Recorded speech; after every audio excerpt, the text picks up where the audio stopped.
না তোমার দিল্লির রাস্তায় ঘুরে ঘুরে কেমন ফিল হচ্ছে? যেগুলো প্ল্যান করেছিলাম তোমার সাথে করবো, তোমাকে নিয়ে দেখাবো, খাওয়াবো, চিনাবো, ওগুলো সবই আলাদার মতো কিছু করে হচ্ছে, এই জন্য আমার খুব ভালো লাগছে।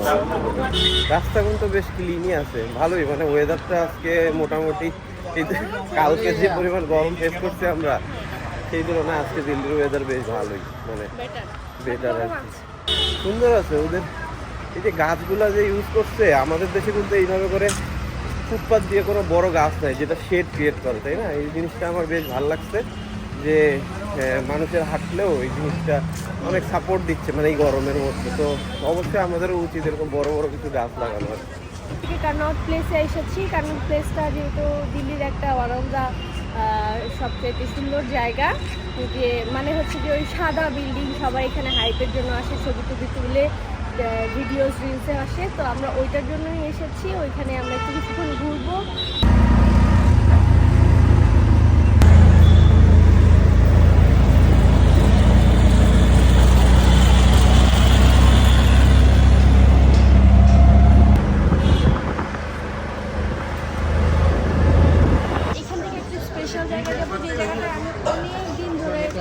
ভিডিওস দেখতাম এবং আমার যাওয়ার খুব ইচ্ছা। নাফিসের তো কোনো প্ল্যানই ছিল না, মানে দিল্লি আসার পরে অনেক রিল্যাক্স হয়ে গেছে, ওর কোনো সাইট সিইং এর কোনো ইচ্ছা নাই। আমার আসলে দিল্লিতে সাইট সিইং করার মতো এরকম কোনো ইন্টারেস্ট নাই, ও রিল্যাক্সে ঘুরে বেড়াচ্ছে। বাট আমার এই জায়গাটা যাওয়ার খুব ইচ্ছা, তো আমি এই জায়গাটাতে অবশ্যই যেতে চাই।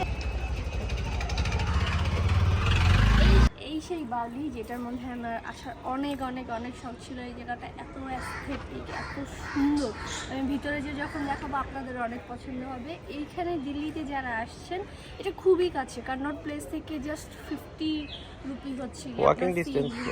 ওয়াকিং ডিস্টেন্স 1 কিলোমিটার, বাট আমরা সিএনজি দিয়ে এসেছি 50 রুপিস। But this place is like must come. আমরা ভিতরে অলরেডি আমরা বাইরে থেকে দেখতে পাচ্ছি অনেক ভিড়। আমার ভিতরে যে বাকিটা আপনাদেরকে দেখাচ্ছি।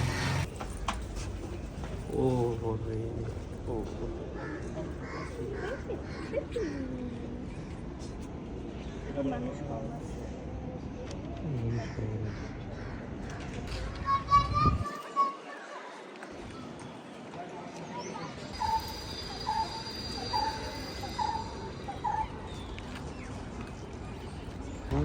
এই জায়গাটা হচ্ছে গিয়ে আগে যারা রাজা মহারাজারা ছিল তারা পানির ট্যাঙ্ক হিসেবে ইউজ করতো। এখানে হচ্ছে গিয়ে ওরা পানি স্টোর করে রাখতো।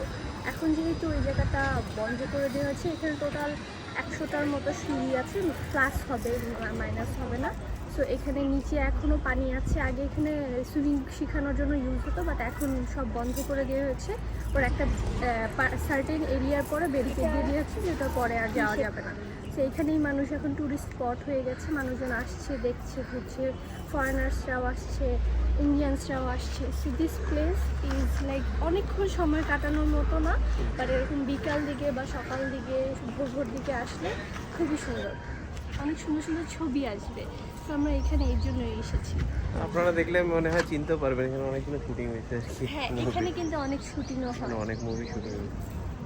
প্লেস ইজ সো অ্যাস্থেটিক আর কি।